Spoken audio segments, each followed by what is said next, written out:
Donald Trump has somehow reached a new level of derangement. I didn't really think it was possible for him to stoop any lower, but that is exactly what happened this morning as Donald Trump lost his mind over his fractured party, the Epstein files, and Democrats outmaneuvering him. He doubled down on his threats against the lives of members of Congress in an insane post which is clearly directed at Pam Bondi. Donald Trump is melting down at Bondi as his death threats have backfired, and we are going to get into it all. But before we do, if I could quickly ask you to leave a like on this video, and if you haven't already and you enjoy our channel, to hit that subscribe button because it goes a long way in supporting our work. Now, before we get into those posts and how Trump is freaking out at Bondi and about his term collapsing, I want to start with one of the Democrats who was attacked by Trump, calling him out this morning, and it was Jason Crow right here. Let's get to the content of what you had in that video you released, because there are also 15 House Republicans who are also veterans who released a video, including a retired 3-star Marine Corps General, Jack Bergman. Take a listen to this. Troops, listen up. Any service member who refuses a lawful order is subject to court-martial for violating the Uniform Code of Military Justice. We study what's lawful and what's not lawful, and the Democrats stunt insinuating that they're illegal or unconstitutional orders. It's downright dangerous. It is corrosive. It is meant to weaken our country and weaken the military. How do you respond to these allegations from your colleagues, fellow veterans, that what you have put out there is weakening and corrosive to the military? Well, these unfortunately are some of Trump's core supporters that are rallying behind the president, and they know better. They know exactly the difference between lawful versus unlawful. We were very clear in the video that what we're talking about is unlawful orders. You have the president's spokesperson going into a press conference this past week and saying that we called for people to disobey lawful orders. They're simply lying because the truth is unacceptable to them.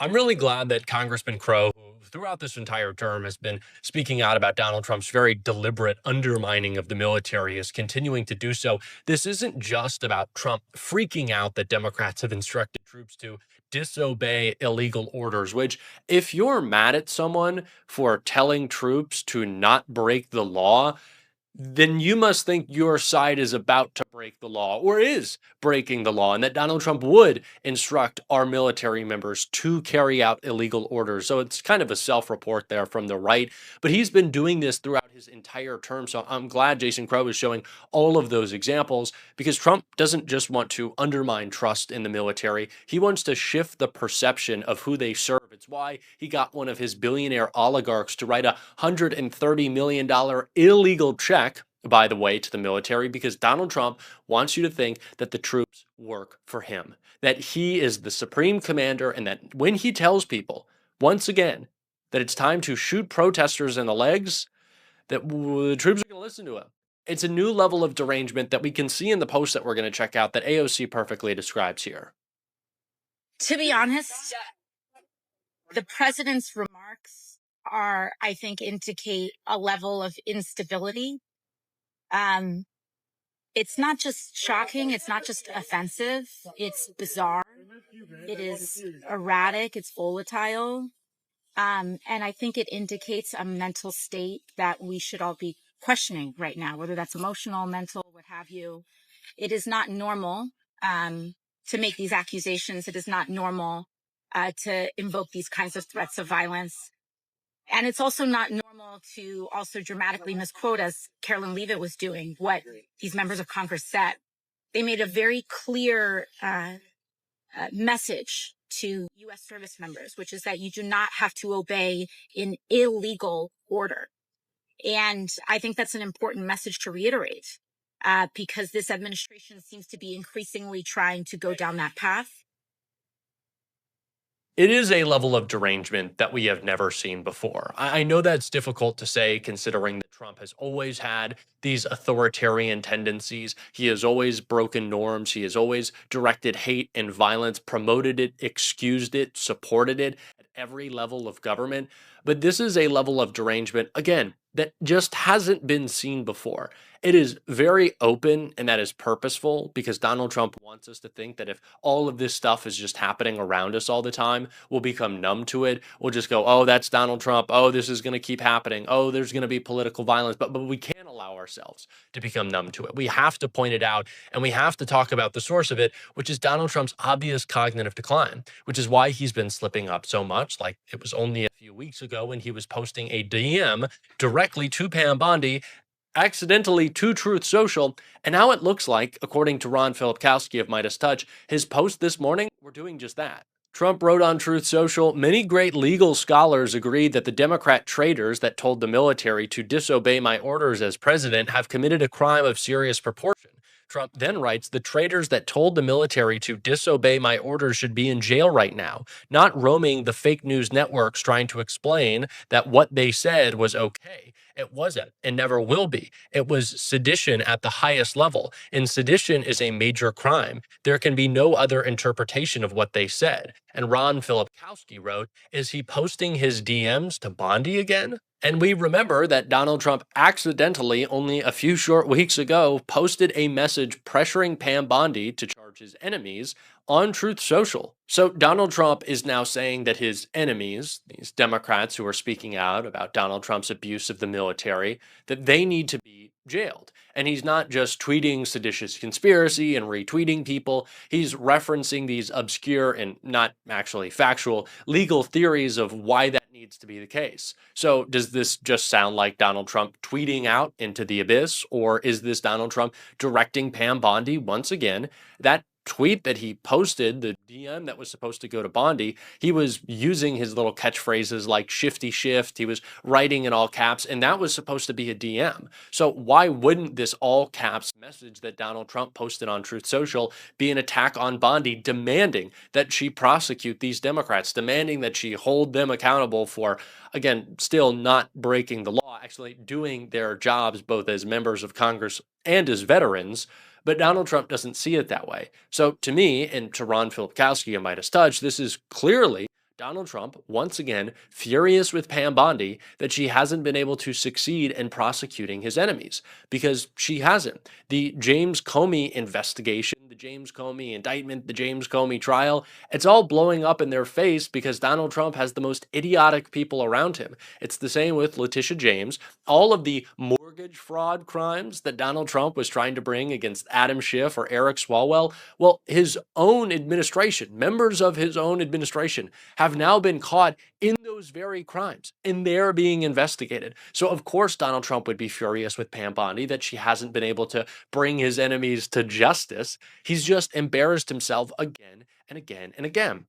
And in many ways, he's doing this because he's a furious fascist, but in others, it's because he doesn't want us talking about the other news of the week, which is that Donald Trump suffered the greatest defeat we have seen in the history of his presidency in the form of the release of the passage of a bill to force the release of the Epstein files. And so Donald Trump is in complete freakout mode. And Alyssa Slotkin, one of the Democrats who was threatened, knows that and is calling it out, as well as calling out Donald Trump's meltdown and threats. Well, I think almost immediately, the security situation changed for all of us. Leadership climate is set at the top. So if the president's saying things like that, you can imagine people on the ground, what they're doing, the calls into our office, et cetera, into our teams, the calling of police. I think I've been through dangerous situations before, so it doesn't change, my feeling about speaking my mind. But obviously, the president took issue with one sentence in a video and was calling for our death. I think that's inappropriate, whether you're a Democrat, Republican, or an independent. The White House says President Trump wasn't threatening death, but thinks you and the other members are in serious trouble. Are you concerned about any of that? Deputy Attorney General Todd Blanche said you should be held to account. Look, I think there's no secret that the president is trying to weaponize the Justice Department. We've seen him do this many times with many different people already. This is a tool of fear. He's trying to get us to shut up because he doesn't want to be talking about this. And in fact, I would argue that one of the things that he's been doing by repeating it and talking about it is trying to distract us from the big stories of last week, which were the Epstein files and then the economy. And I took note yesterday at 9 o'clock at night, he's tweeting that there's no inflation, the economy's the best it's ever been. It was kind of amazing considering that the American public isn't stupid. It actually reminded me of Joe Biden, right? Joe Biden tried to tell us for a year that the economy was great. Now this president, who ran on lowering costs for Americans. But you changed the subject with that video as well. Sure. And here's what White House Press Secretary Caroline Leavitt said about your video. They're suggesting, Nancy, that the president has given illegal orders, which he has not. Every single order that is given to this United States military by this commander-in-chief and through this chain of command, through the Secretary of War, is lawful. Is that an accurate statement? So I think the reason we put that statement out is because the sheer number of, frankly, young officers who are coming to us and saying, I just am not sure. What do I do? You know, I'm in Southcom and I'm involved in the National Guard. I'm just not sure. What do I do? And I think, look, you don't have to take my word for it. We've had report after report of legal officer, JAG officers coming forward and saying, look, I push back on this. I'm not sure that this is legal. There is such things as illegal orders. That's why it's in the Uniform Code of Military Justice. Going back to Nuremberg, right? And it's a totally benign statement. And if the president is concerned about it, then he should stay deeply within the law. But I think it's important to know it's not hypothetical, right? This president in the last administration, his last administration, asked his Secretary of Defense and his chairman of the Joint Chiefs to, quote, shoot at their legs at unarmed protesters in front of the White House that he wanted moved. Actually, I know you're talking about Mark Esper's book. He didn't exactly say that. He said the president suggested that, but they were never ordered to do that. And he got out of the Oval Office quickly so that he wasn't told to actually do it. And I give him a lot of credit for that. I give him a lot of credit. So let's talk right now. Do you believe President Trump has issued any illegal orders? To my knowledge, I am not aware of things that are illegal, but certainly there are some legal gymnastics that are going on with these Caribbean strikes and everything related to Venezuela. And I think that's why. And be specific about that. Let me read you what Senator Lindsey Graham said about your video. You owe it to the men and women in the military to be specific about what you are talking about. What these senators and House members did was unnerving, and it was unconscionable to suggest that the President of the United States is issuing unlawful orders without giving an example. Yeah. So for me, my primary concern is the use of U.S. military on American shores, in our cities and in our streets. We've seen now the courts overturn the deployment of U.S. military into our streets, including here in Washington, D.C.